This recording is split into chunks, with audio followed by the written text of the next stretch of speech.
बिस्मिल्लाहिर्रहमानिर्रहीम, अस्सलाम वालेकुम।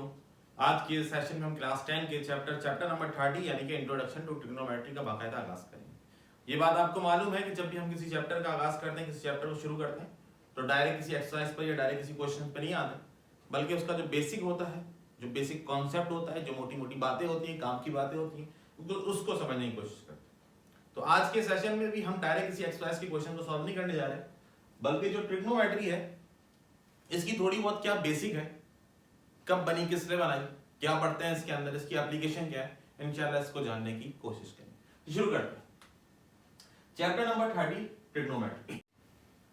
ट्रिग्नोमेट्री का लफ्ज ड्राइव किया गया है, ये एक ग्रीक वर्ड उससे ड्राइव किया गया और इसको ड्राइव किया गया है 330 BC में। वो जो ग्रीक वर्ड था वो क्या था? वो लफ्ज था ट्राइगोनोमेट्रॉन। दरअसल अब इसके मीनिंग क्या है इसको समझते हैं। ट्राई मतलब 3, गोनो एंगल्स, मैट्रॉन मेजरमेंट। क्योंकि दरअसल वो एक ग्रीक लेटर था जो कि हमारे लिए पढ़ना समझना जो है वो मुश्किल था, ग्रीक हमें समझ में नहीं आती। तो जब इसको इंग्लिश गोरो ने इसको ट्रांसलेट किया तो ये बन गया ट्राइगोनोमेट्री, जिसका मतलब है मेजरमेंट ऑफ ट्राइंगल्स। अगर इसकी मीनिंग की बात करें तो इसका मतलब है मेजरमेंट ऑफ ट्राइंगल्स। ट्राई का मतलब मैंने बता दिया। अब ट्राई से क्या मुराद है? ऐसी फिगर जिसके अंदर क्या मिलेंगे? 3 साइड्स मिलेंगी और क्या मिलेंगे? 3 एंगल्स मिलेंगे। टोटल नंबर ऑफ एलिमेंट्स कितने मिलेंगे? 6 एलिमेंट्स मिलेंगे। 6 एलिमेंट से क्या मुराद है? 3 साइड्स होंगी और 3 एंगल्स होंगे। इसको जरा समझ लेते हैं। ये आपके सामने एक ट्राइंगल बना हुआ है। इस ट्राइंगल के अंदर क्या क्या मिलेगा? L1, L2, L3 यानी कि 3 लेंथ्स होंगी, अल्फा, बीटा एंड गामा, और 3 एंगल्स होंगे। जैसे जैसे हायर मैथमेटिक्स में हम ट्रिग्नोमेट्री को पढ़ेंगे तो वहां पे हमें ये तमाम चीजों को बाकायदा प्रॉपर तरीके से डिस्कस करने का मौका मिलेगा। इस वक्त फिलहाल हम जो ट्राइंगल डिस्कस करेंगे वो एक राइट एंगल ट्राइंगल होगा। राइट एंगल ट्राइंगल से मुराद ये which makes an angle of 90 degree, जिसके अंदर एक एंगल जो है वो 90 डिग्री का होगा। बात आ गई समझ में? इसके बाद इन फ्यूचर अगर हमें जो ट्रायंगल पढ़ने का मौका मिलेगा वो अदर देन राइट एंगल होगा, जिसको हम ऑब्लिक ट्रायंगल भी कहते हैं। क्लियर हो गई बात? इसमें भी वही तमाम साइड्स हैं, यानी कि 3 साइड्स हैं और 3 एंगल हैं, लेकिन इसकी खास बात ये होगी कि इसके अंदर बनने वाला एक एंगल जो होगा वो 90 डिग्री का होगा। क्लियर हो गई बात यहां पे? इसके बाद हम इस चैप्टर में डिस्कस करेंगे मेजरमेंट ऑफ एंगल। एंगल को मेजरमेंट यानी कि मेजर करने का तरीकेकार।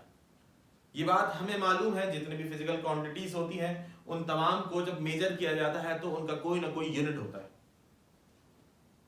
लेंथ को मेजर करते हैं तो यकीनन उसका कोई ना कोई यूनिट इस्तेमाल करते हैं, यानी कि मीटर। इसी तरीके से अगर हम किसी लिक्विड यानी कि वॉल्यूम को मेजर करते हैं तो उसका कोई ना कोई यूनिट होता है, लीटर। तो इसी तरीके से जब हम एंगल को मेजर करेंगे तो एंगल को जब मेजर करेंगे तो उसके किसी ना किसी यूनिट में उसको मेजर करना पड़ेगा। वो क्या यूनिट होगा इंशाल्लाह उसको भी डिस्कस करेंगे, लेकिन पहले ये समझते हैं एंगल है क्या। Angle union of 2 rays which have common point called vertex. Let's suppose हमारे पास जो है वो रेज है, ये एक रे है हमारे पास और एक रे ये है हमारे पास, लेकिन अगर जरा गौर से देखें तो इन दोनों में कुछ भी कॉमन नहीं है और कुछ भी कॉमन पॉइंट नहीं है। लेट्स सपोज एक और एग्जांपल देखते हैं। एक रे ये है हमारे पास और एक रे ये है हमारे पास। ये जो बेस लाइन है जिसको हम लोग बेस लाइन के नाम से जाना करते थे, दरअसल इसका प्रॉपर नाम है इनिशियल साइट। और ये जो सेकंड रे है इसको हम लोग कहते हैं टर्मिनल साइट। क्लियर? इन दोनों के बीच में जो स्पेस है यानी कि ये, इसको हम लोग कहते हैं एंगल, जिसको ग्रीक लेटर थीटा से रिप्रेजेंट किया जाता है। दोबारा देखिएगा, union of 2 race R1 R2 race की बात कर रहा हूं मैं, R1 R2 इन दोनों का यूनियन यानी कि मिल जाना। कहां पर मिलना? किसी एक कॉमन पॉइंट के ऊपर। वो कॉमन पॉइंट कौन सा है? ये रहा। इस कॉमन पॉइंट को कहते हैं वर्टेक्स। क्या कहते हैं? वर्टेक्स कहा जाता है। एंगल 2 किस्म के बन सकते हैं, यानी कि क्लॉकवाइज एंगल भी बनाए जा सकते हैं और एंटी क्लॉकवाइज में। ये दोनों डिपेंड कर रहे होते हैं इसकी डायरेक्शन पे, यानी कि अगर ये क्लॉकवाइज डायरेक्शन में मूव करेंगे तो बनने वाला एंगल नेगेटिव होगा, और अगर एंगल की मूवमेंट एंटी क्लॉकवाइज हो, बनने वाला जो एंगल होगा वो हमेशा पॉजिटिव होगा। Note, angle talks about the direction, angle हमेशा डायरेक्शन को रिप्रेजेंट करने के लिए इस्तेमाल किया जाता है। आगे चलते हैं, स्टैंडर्ड पोजीशन ऑफ एंगल। हम कब कहेंगे कि एंगल हमारा स्टैंडर्ड पोजीशन के अंदर है? If initial side on positive X axis, यानी कि मिसाल के तौर पे ये हमारे पास कार्टेशियन प्लेन है। अब ये बात आपको मालूम है, ये एक्स एक्सिस होता है और यहां पर ओरिजिन होता है, और ओरिजिन के बाद ये तमाम वैल्यूज जो सीधे हाथ में लिखी होती है वो एक्स की तमाम वैल्यूज पॉजिटिव होती है। अगर इसकी initial side positive X axis के ऊपर है, point number 1 initial side on positive X axis. Point number 2 vertex at 0 0, यानी कि इसका वर्टेक्स ओरिजिन पे बनना चाहिए।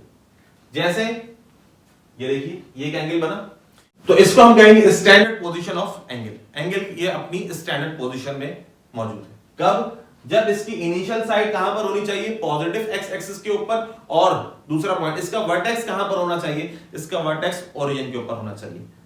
ऐसे भी बनाया जा सकता है, ये देखिए इनिशियल साइड कहां पर है? एक्स एक्सिस के ऊपर, वर्टेक्स कहां पर है? ओरिजिन के ऊपर। आगे बात समझ में। Next, different system for measuring of theta. Angle को मेजर करने के लिए कुछ डिफरेंट सिस्टम है जो कि मोस्ट इंपॉर्टेंट है जिनका जानना। जिन डिफरेंट सिस्टम को हम लोग यहां पढ़ने जा रहे हैं वो दो हैं। एक है सेक्साडेसिमल सिस्टम। सेक्साडेसिमल सिस्टम में एंगल को मेजर किया जाता है डिग्री में। सेंटेसिमल सिस्टम, यहां पर एंगल मेजर किया जाता है ग्रेड में। मैंने कहा था पढ़ने जो जा रहे हैं वो दो हैं, मैंने यहां तीन इसलिए लिखे हुए कि होते तीन हैं, लेकिन हमारी बुक में जो सिस्टम को डिफाइन किया गया है, एक है सेक्साडेसिमल सिस्टम जिसमें एंगल मेजर होगा डिग्री में, और दूसरा है सर्कुलर सिस्टम जिसमें एंगल को हम लोग मेजर करेंगे रेडियन में। क्लियर? तीसरा भी होता है सेंटेसिमल सिस्टम जिसमें एंगल को मेजर किया जाता है ग्रेड में।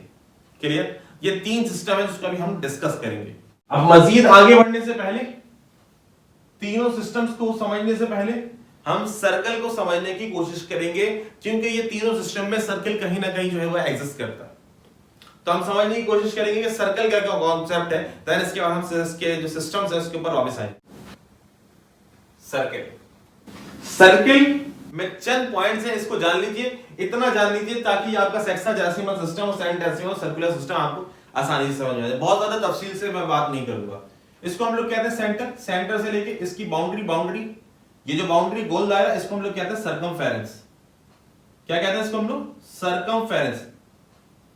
इसके सेंटर से लेके इसकी बाउंड्री तक का जो डिस्टेंस होता है ये रेडियस कहलाता है। क्या कहलाता है? रेडियस। और अगर मिसाल के तौर पे ये डिस्टेंस सर्कमफेरेंस टू सर्कमफेरेंस हो, और वो लाइन यानी कि जो लाइन पास हो रही है वो सेंटर से पास हो रही है, तो इस पूरी लाइन का जो डिस्टेंस होता है इसको हम लोग कहते हैं डायामीटर। ये सर्किल का क्या है? डायामीटर, जो सर्किल को हाफ कर रहा होता है। अगर मिसाल के तौर पे मैं ऐसा करूं और पूछूं ये जो लाइन है ये यहां से जो शुरू हो रही है, ये यहां तक जो लाइन है, इस लाइन का क्या नाम है? तो याद रखिए इस लाइन का नाम क्या है? डायामीटर। डायामीटर को अगर मैं आधा कर दूं तो अब ये जो पोर्शन है ये क्या कहलाएगा? रेडियस। तो इससे एक चीज और पता चली, रेडियस प्लस रेडियस, अगर दो रेडियस को जमा करो तो एक डायामीटर बनता है, और एक डायामीटर को अगर दो हिस्सों में तकसीम कर दो तो एक हिस्सा क्या कहलाएगा? रेडियस कहलाएगा। सेक्साडेसिमल सिस्टम, सेक्साडेसिमल सिस्टम में जब एंगल को मेजर किया जाता है तो इसमें जो एंगल का यूनिट इस्तेमाल करते हैं वो यूनिट है डिग्री। यानी कि एंगल किस में मेजर करेंगे? एंगल डिग्री में मेजर करेंगे। अब ये डिग्री क्या होता है इसको समझ लेते हैं। लेट्स सपोज कि हमारे पास एक सर्किल है, ये इसका सेंटर है। अब इसकी डेफिनेशन पढ़ लेते हैं ताकि आपको याद भी रहे। When we divide a circle into equal 360 parts, one part is called 1 degree। क्या मतलब? कह रहे हैं ये जो एक सर्किल है हमारे पास, इस पूरे सर्किल में 360 हिस्से बनाइए। When we divide a circle into equal 360 parts, जब इस सर्किल को मैं इक्वल 360 हिस्सों में तकसीम करूंगा तो इनमें से जो एक हिस्सा आएगा वन पार्ट जो आएगा ये, यानी कि मिसाल के तौर पे अब ये जो वन पार्ट आया उसके दरमियान ये जो स्पेस है एंगल बनाएगा। ये कितना एंगल बनाएगा? ये 1 डिग्री का एंगल बनाएगा। दोबारा पढ़ू, when we divide a circle into equal 360 parts, जब हम एक सर्किल को 360 हिस्सों में तकसीम करते हैं तो इनमें से जो एक हिस्सा होता है, वन पार्ट जो होता है, ये 1 डिग्री कहलाता है। यहां तक आगे बात समझ में? चले आगे चलते हैं। We divide 1 degree into equal 60 parts, so 1 part is called 1 minute। क्या मतलब? ये जो 1 डिग्री आपने बनाया, कब बनाया? जब एक पूरे सर्किल को 360 हिस्सों में तकसीम किया, उनमें से जो एक हिस्सा आया उसने कितना एंगल बनाया? 1 डिग्री। अब लिखते हैं कि अगर इस 1 डिग्री में 60 हिस्से बनाओ, कितने पार्ट्स करो 1 डिग्री के? अगर 1 डिग्री के इक्वल, ये याद रखिएगा, छोटे बड़े नहीं, इक्वल 60 पार्ट्स करो तो उनमें से जो 1 पार्ट मिलेगा, एक हिस्सा मिलेगा, वो कहलाता है 1 मिनट। क्या कहलाता है वो? 1 मिनट। क्लियर? तो यहां से एक चीज पता चली कि 1 डिग्री में कितने मिनट्स होते हैं? 60 मिनट्स होते हैं। और मिनट को रिप्रेजेंट करने के लिए 60 के ऊपर बार टाइप लगाया जाता है, जिसको बार भी कह सकते हैं, प्राइम भी कह सकते हैं, कॉम्प्लीमेंट भी कह सकते हैं, ऐसा बार टाइप लगाया जाता है। क्लियर? आगे चलते हैं। We divide 1 minute into equal 60 parts, so 1 part is called 1 second। शुरू से जब एक सर्किल को 360 हिस्सों में तोड़ोगे तो एक हिस्सा जो आएगा वो क्या कहलाएगा? 1 डिग्री। उस 1 डिग्री के 60 हिस्से कर दो बराबर, तो उनमें से जो एक हिस्सा आएगा वो क्या कहलाएगा? 1 मिनट। 1 मिनट के 60 इक्वल पार्ट्स करो दोबारा, तवज्जो रखिएगा, जो 1 मिनट आया है इसके दोबारा क्या करो? 60 हिस्से करो। उनमें 60 हिस्से में से जो एक हिस्सा होगा is called 1 second. We divide 1 minute, 1 minute को डिवाइड कर दो इनटू इक्वल 60 पार्ट, 60 हिस्सों में तकसीम कर दो 1 मिनट को, उनमें से जो एक पार्ट आएगा इज कॉल्ड 1 सेकेंड। वो एक हिस्सा क्या कहलाएगा? वो एक हिस्सा 1 सेकेंड कहलाएगा। इसका मतलब ये होगा 1 minute is equal to 60 seconds. 1 minute में कितने सेकंड होते हैं? 1 मिनट में 60 सेकंड होते हैं। क्लियर? लास्ट पॉइंट, 1 डिग्री में कितने सेकंड्स होते हैं? तवज्जो रखिएगा, 1 डिग्री में कितने सेकंड्स होते हैं? 1 डिग्री में मिनट कितने होते हैं? 1 डिग्री में हमने कहा अगर 1 डिग्री को इक्वल तकसीम कर दो 60 पार्ट्स में तो एक हिस्सा क्या कहलाएगा? 1 मिनट। तो इसका मतलब 1 डिग्री में 60 मिनट होते हैं। और 1 मिनट को दोबारा तकसीम कर दो, फिर क्या मिलेंगे? 60 सेकंड। तो 60 इंटू 60 कितने हुए? 3600। 3600 क्या चीज? सेकंड्स। 3 रिलेशंस पढ़ने जा रहे हैं। 1 डिग्री में 60 मिनट होते हैं, 1 मिनट में 60 सेकंड होते हैं, और 1 डिग्री में अगर ये पूछा जाए कि कितने सेकंड्स होते हैं तो याद रखिएगा 3600 सेकंड्स हुआ करते हैं। मिनट को रिप्रेजेंट करने के लिए लेट्स सपोज ये मिनट है तो इसके ऊपर एक दफा ऐसा कॉम्प्लीमेंट टाइप लगाया जाएगा, बार टाइप लगाया जाएगा, और अगर सेकंड को रिप्रेजेंट करेंगे तो इसके ऊपर 2 दफा बार लगाया जाएगा। क्लियर? आगे चलें।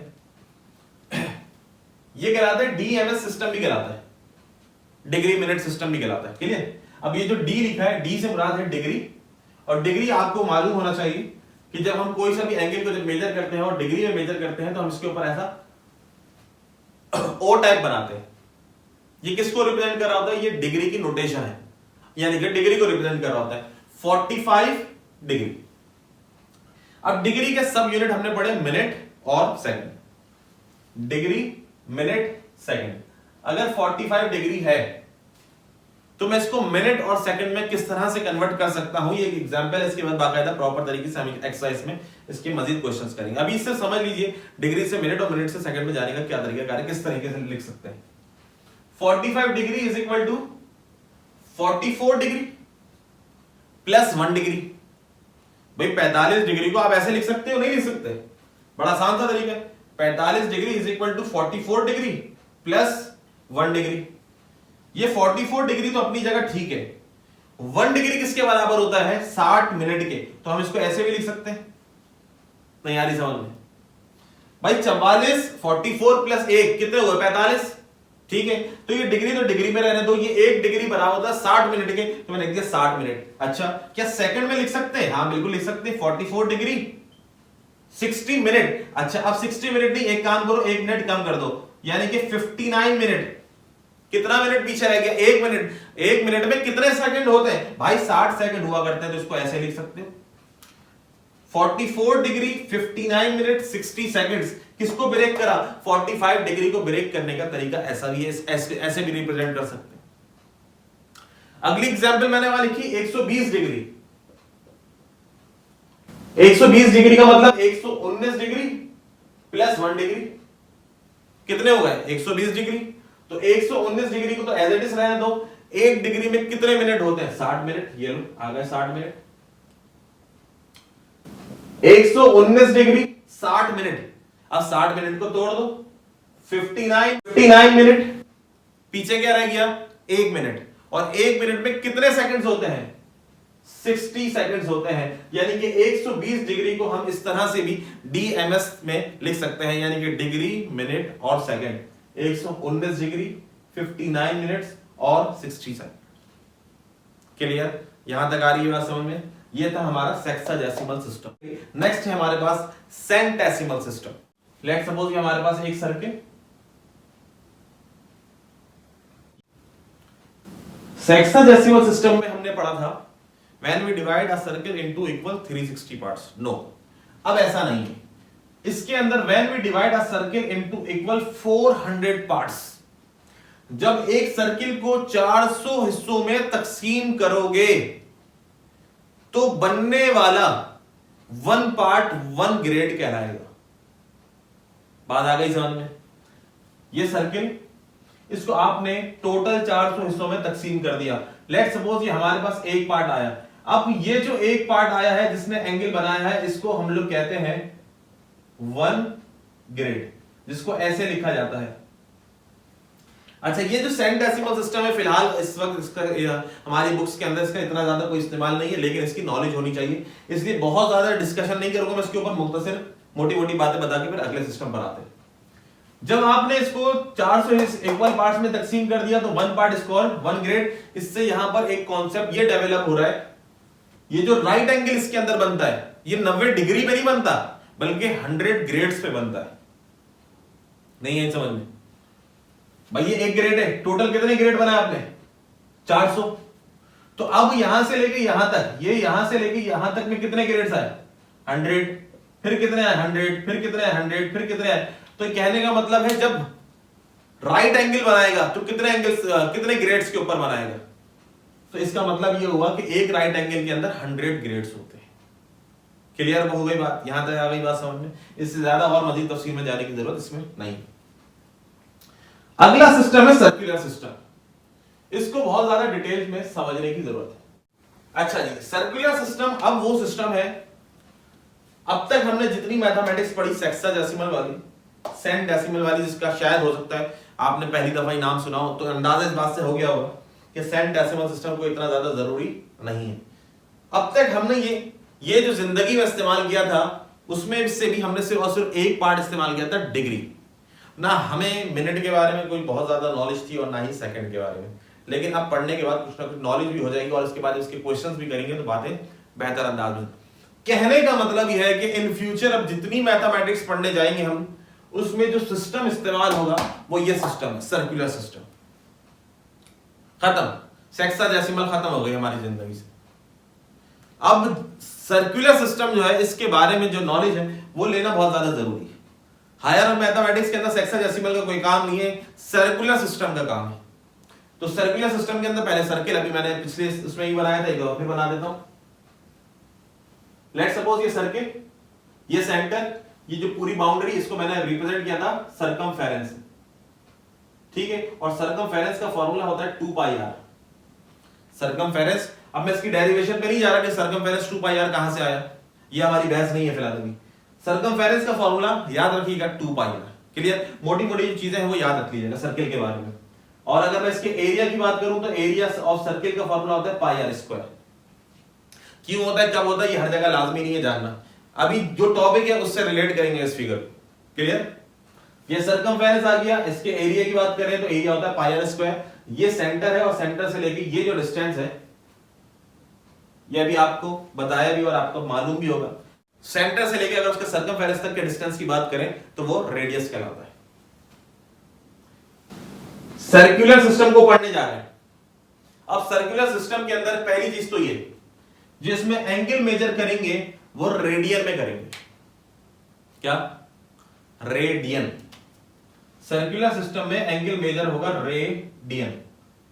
जैसे एंगल जब डिग्री में मेजर करते हैं तो 45 डिग्री DEGR नहीं लिखते, उसका छोटा सिंबल है यानी कि 0 टाइप लिख देते हैं। रेडियन में जब एंगल मेजर करेंगे तो C लिखेंगे। क्या लिखेंगे? C। और अगर नहीं भी लिखा हुआ तो कोई बात नहीं, लेकिन अगर कहीं लिखा हुआ देखें तो याद रखिएगा, इसका मतलब यह है कि इस वक्त जो एंगल मेजर हुआ है वो किसमें हुआ है? रेडियन में हुआ। आगे चलते हैं, हम सर्कुलर सिस्टम को किस तरह से डिफाइन करेंगे।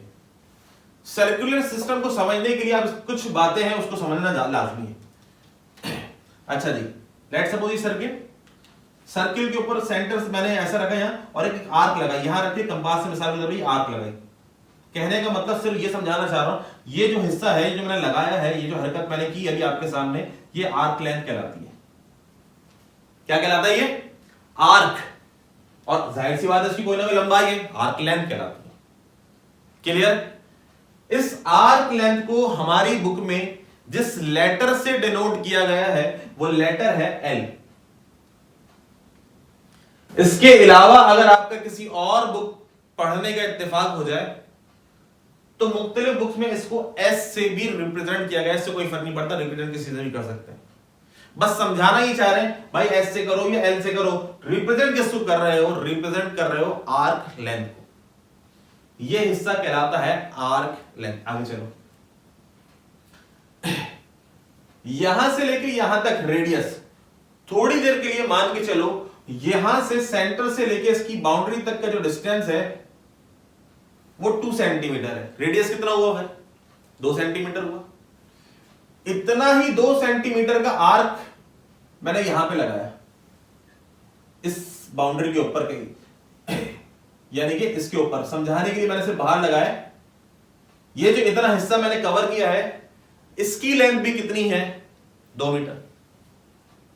एक चीज नोट करिए आपने, ये जो रेडियस है ये भी 2 है और जो मैंने आर्क लेंथ लगाई है वो भी कितनी है? 2। तो इससे कॉन्सेप्ट ये डेवलप हुआ कि इस सिस्टम के अंदर रेडियस और आर्क लेंथ एक दूसरे के बराबर होते हैं। तवज्जो रखिएगा। लेट्स सपोज ये सेंटर है O। क्लियर? ये यहां से लेके यहां तक सर्कमफेरेंस तक जो डिस्टेंस है, या यूं समझ लीजिए जो आर्क लेंथ है ये कहां से शुरू हुई? जिस पॉइंट से शुरू हुई इस पॉइंट का नाम A, जिस पॉइंट पर एंड हो गई उस पॉइंट का नाम B, और इसको दोबारा अगर मैंने इसको सेंटर से जोड़ दिया, तवज्जो रखिएगा क्या कहना जा रहा हूं। O से लेके A से लेके B और B से लेके O, ये तमाम डिस्टेंस क्या आ रहे हैं? सेम। फिर रिपीट करूंगा, ये सेंटर से लेके कहां तक? सर्कमफेरेंस तक आपने एक डिस्टेंस मेजर किया जिसको हम लोग कहते हैं रेडियस। जितना रेडियस था इतनी ही आर्क लेंथ, इतने ही लेंथ का आपने एक लेंथ लगाई जिसका नाम है आर्क लेंथ। ये आ गई आर्क लेंथ। ये आर्क लेंथ मैंने बाहर से और से समझाने के लिए बनाई है, लेकिन ये जो लेंथ है आर्क लेंथ वो सर्किल के ऊपर ही है। मैं इसको आर्क लेंथ नहीं कह रहा, ये तो मैंने इसे समझाने के लिए बनाई है। दरअसल ये आर्क लेंथ है। क्लियर? इस आर्क लेंथ की लंबाई भी कितनी है? आप सोच रहे हो कि सर ये गोल कैसे बनाएंगे? तो भाई सिंपल कहने का मतलब एक धागा लो, धागा की लंबाई रखो यहां पे 2। अब क्या करें? इस धागे को, धागा समझते हो, थ्रेड जिसको कहते हो, उस धागे को इस सर्किल के ऊपर ऐसे रख दो तो वो कहां तक जाएगा? इत्तेफाक से हो सकता है यहीं तक चला जाए, यानी कि है तो वो भी 2 मीटर का ना भाई।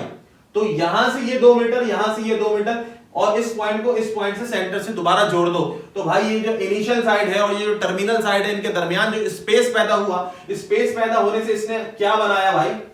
इसने एंगल बनाया। और सर्कुलर सिस्टम के अंदर अब जो एंगल बनता है इसको कहते हैं 1 रेडियन। आएगा समझ में? यहां पे ऐसा कोई कॉन्सेप्ट नहीं है सर्किल को 300 हिस्सों में तोड़ो या 400 हिस्सों में तोड़ो, जैसा सेक्साडेसिमल में सिस्टम में पढ़ा, जैसा हमने सेंटेसिमल में पढ़ा ना। सर्कुलर सिस्टम के अंदर अब हमें क्या क्या चीजें मिल रही हैं यहां से, जरा तवज्जो रखिएगा। हमें सर्कुलर सिस्टम से थीटा मिला। थीटा किस में मिला? रेडियन में मिला। दूसरी चीज हमने यहां क्या इस्तेमाल करी? रेडियस इस्तेमाल करा। तीसरी चीज हमने यहां क्या इस्तेमाल किया? आर्क लेंथ इस्तेमाल करा, और इन दोनों का आपस में क्या रिलेशन बना कि रेडियस जितना होगा इतना आर्क लेंथ होगा। क्लियर? यहां तक आ रही है बात समझ में? चलें आगे चलते हैं। थीटा मालूम करने की हमारे पास एक रिलेशन है, theta is equal to L upon R. L से मुराद है आर्क लेंथ। अगर थीटा मालूम करना चाहते हो तो इसका फॉर्मूला, यानी कि मिसाल के तौर पे थीटा मालूम करने का ये फॉर्मूला, आर्क लेंथ मालूम करना चाहते हो तो आर्क लेंथ क्या हो जाएगा, L is equal to R theta. और अगर आर मालूम करना चाहते हो तो क्या हो जाएगा, एल अपॉन थीटा। तो कहने का मतलब ये, अगर सिर्फ एक फॉर्मूला याद कर लो L is equal to R theta, तो बाकी दो जो है वो भी उसको ड्राइव कर सकते हो, कोई मुश्किल काम नहीं। तो कहने का मतलब यहां पे अगर थीटा बराबर है एल अपॉन आर के, तो सर्कुलर सिस्टम में अभी हमने पढ़ा कि जितना आर्क लेंथ होता है इतना रेडियस होता है। और ये जो एंगल आप मेजर कर रहे हो किसमें कर रहे हो, रेडियन में कर रहे हो। आर अपॉन आर कैंसिल, तो कितना बना, 1 रेडियन। तो कहने का मतलब क्या है, यहां पर जो एंगल बना वो कितने रेडियन का बना। ये जो एंगल अभी हमने सर्कुलर सिस्टम बनाया कितने रेडियन का बना, तो 1 रेडियन का बना। और थीटा से मुराद एंगल, और एंगल कितने डिग्री, ना डिग्री का नहीं होगा, ये सेक्साडेसिमल नहीं है, कितने ग्रेड, ना ग्रेड का भी नहीं होगा, ये सेंटेसिमल नहीं है, कितने रेडियन का बना। तो जवाब मिला इसमें दरमियान में बनने वाला एंगल 1 रेडियन का। ये कहानी है इसकी। और इससे मजीद आगे का एक पॉइंट डिस्कस कर लूं, बस एक पॉइंट बता के आगे चलूंगा क्योंकि अभी फिलहाल इसका कोई काम नहीं है। ये जो अंदर एरिया कवर हो गया, ये यहां से लेकर ये सारा एरिया, इसको हम लोग कहते हैं एरिया ऑफ सेक्टर। ये आगे काम आएगा, बस अभी इतना समझ लो। ये जो एरिया आया है अंदर, ये कहलाता है एरिया ऑफ सेक्टर। क्लियर? अच्छा जी, इस सर्कुलर सिस्टम में हमने यहां पे भी पढ़ा जितना आर होगा इतना एल होगा। भाई रेडियस की लंबाई आर्क लेंथ की लंबाई बराबर, तवज्जो रखिएगा, इससे मजीद आगे की बात करने जा रहा हूं। ये आर्क लेंथ अभी इतनी थी, तो इसने एंगल बनाया 1 रेडियन का। तवज्जो रखिएगा, फिर कह रहा हूं, अगर ये आर्क लेंथ यहां से शुरू हो और यहां तक खत्म हो, तो आप एक चीज नोट करेंगे, सर ये जो आर्क लेंथ आप कह रहे हैं, सीधा सीधा क्यों नहीं बोलते सर्कमफेरेंस की बात कर रहे हैं आप। ये जो बाउंड्री है अभी तो आपके सामने डिस्कस किया, इस पूरी बाउंड्री की जो लेंथ है वो क्या कहलाती है, सर्कमफेरेंस। तो आपने जो पहले इतना हिस्सा डिस्कस किया था वो तो चलो आर्क लेंथ था, ये भी आर्क लेंथ ही है जिसको हम लोग सर्कमफेरेंस भी कहते हैं। ये जो सर्कमफेरेंस है इसका फॉर्मूला भी मैंने लिखा था, क्या था, 2 pi R divide by R. R से आर कैंसिल, तो इसका मतलब ये हुआ मेरे भाई कि पूरे सर्किल में बनने वाला एंगल वो 2 पाई रेडियन का होगा। नहीं आई समझ में? दोबारा बताऊं, ये आर्क लेंथ थी, इस पे हमने एंगल निकाला, कितना बना, 1 रेडियन। सवाल यह है कि पूरे सर्किल में कितने रेडियन होते हैं भाई, 2 जवाब। तो हमने कहा 1 मिनट सब्र करो, पहले मुझे ये बताओ ये यहां से लेके यहां तक क्या कहलाएगा, आर्क लेंथ। अब ये जो आर्क लेंथ है और ये जो सर्कमफेरेंस, ये एक ही बात तो है, बाउंड्री की तो बात कर रहे हैं। पहले आपने आर्क लेंथ यहां से लेके यहां तक लगाई थी, अब मैं आपसे कह रहा हूं यहां से लेकर यहां तक लगा, यानी कि एंडिंग पॉइंट और स्टार्टिंग पॉइंट एक ही है, पूरी बाउंड्री। तो पूरी बाउंड्री मतलब पूरी आर्क, पूरी बाउंड्री और पूरी आर्क का मतलब 2 pi R. Circumference divide by R, R से आर कैंसिल, तो जवाब मिला 2 पाई। 2 पाई क्या चीज, रेडियन। रेडियन किस चीज का नाम है, जिसमें आप एंगल को मेजर कर रहे हो। मजीद आगे बढ़ने से पहले जो रिजल्ट हमने कैलकुलेट किया है वो मैं दोबारा लिख देता हूं। एक पूरे सर्किल में बनने वाले जो एंगल होंगे रेडियन के अंदर, डिग्री की बात नहीं कर रहा, 360 डिग्री पीछे छोड़कर आए, ग्रेड के अंदर 400 पीछे छोड़कर आए। अब ये पढ़ लें कि सर्कुलर सिस्टम के अंदर जो पूरे सर्किल के अंदर एंगल बनेगा वो कितने रेडियन का होगा, तो पता चला वो 2 पाई रेडियन का होगा। यानी कहने का मतलब है कितने रेडियंस बना सकते हो एक सर्कुलर सिस्टम में, तो जवाब मिला 6.2। 2 pi radian is equal to 360 degree. तो इसका मतलब ये हुआ कि 1 पाई रेडियन किसके बराबर है भाई, 180 डिग्री के। और अगर मैं सिर्फ ये पूछता हूं कि 1 रेडियन किसके बराबर है, तो ये बराबर है 180 अपॉन पाई। ठीक है, ये रिजल्ट याद रखिएगा, आगे काम आएगा कि 1 रेडियन किसके बराबर होता है, 180 डिवाइड बाय पाई। क्लियर हो गई बात, यहां तक बात समझ में आ गई। 1 रेडियन मालूम करने का ये तरीका। अच्छा जी, दूसरी चीज हमने पढ़ा 360 डिग्री बराबर है 2 पाई के, 2 पाई रेडियन के। ये डिग्री में है और ये रेडियन में। अब सवाल ये है 1 डिग्री किसके बराबर होता है, ये लीजिए 1 degree is equal to 2 pi upon 360 radian.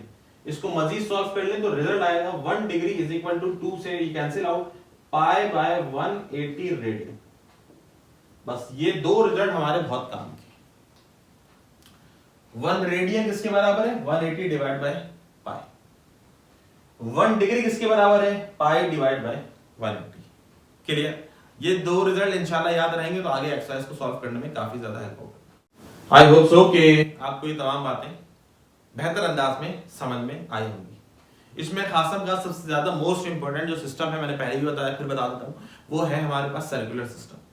तो आपने कोशिश ये करनी है कि सर्कुलर सिस्टम को बहुत ज्यादा बेहतर अंदाज में समझने की कोशिश करनी है। डिग्री रेडियन का आपस में क्या रिलेशन है, इसको समझने की कोशिश करनी है, क्योंकि ये रिलेशन अगर याद रहेगा आगे इन फ्यूचर भी बहुत सारे क्वेश्चंस हमारे पास, बहुत सारी एक्सरसाइज ऐसी होंगी जिसके अंदर इन तक का रिलेशन हमें आता होगा तो क्वेश्चन को सॉल्व करने में मदद मिलती है।